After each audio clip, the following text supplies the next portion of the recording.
managerial functions of an entrepreneur. So these functions are related to management of the enterprise. So the first in this is planning. What is planning? Planning means to take decisions in advance. So just like if you have a party at home, you will decide what the guest list will be, then you will decide what the menu will be from before, and everything else, every little detail from before, then only your party will be successful. So in the same way, the entrepreneur has to plan out each task from before. That is, what the production is going to be like, how much of raw material will be required, what kind of people will be required, how much finances will be required. So planning involves taking these decisions in advance. The next is organizing. So there are a lot of factors of production which are required.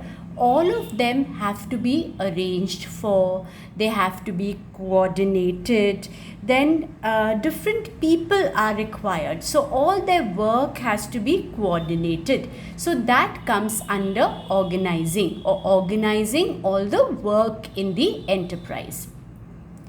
The next is staffing. Staffing is related to appointing people, staff for the enterprise. So this involves firstly finding out the kind of people required.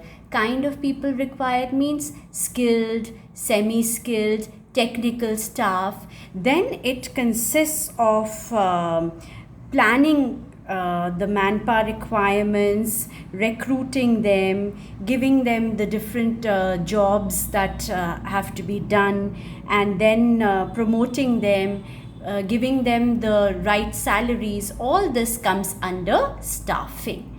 The next is directing. Directing means whatever plans have been made, they have to be carried out effectively. Okay, so in this, whatever action was planned out, they have to see that the subordinates are doing all the work properly.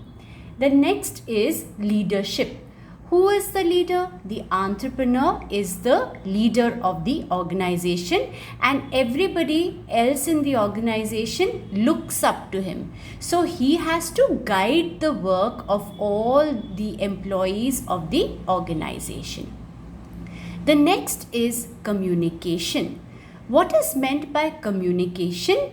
Communication means exchanging of ideas between people. So the entrepreneur has to communicate his ideas to the employees, and the employees have to communicate their ideas to the entrepreneur. Only if there is effective communication, then things will work smoothly in the enterprise. The next is motivation. Now, everybody requires motivation. This may be monetary motivation or verbal motivation, or any kind of motivation to do a required task. So it's a psychological process of creating an urge among the subordinates to do some work or to behave in a certain manner. Just like if you do a difficult task, your teacher or your parents have to urge you to do the task. So what are they doing? They are motivating you to do the task. So the entrepreneur also has to motivate his employees. Then supervision. What is supervision? Supervision means overseeing that all the employees are doing the work according to the instructions that have been given to them. The next is coordination. Coordination means that there are different teams in an enterprise. Now, each team has their own goal, but the enterprise has one common goal. So, each team should work according to the common goal of the enterprise. And seeing that there is coordination between the teams is what the entrepreneur has to do. And the last is controlling. What is controlling? The entrepreneur has to keep a tight control on all the workers who are there and see that all the activities are being carried out properly. So that is what is controlling, and all the work has to be done according to the standards that were decided from before.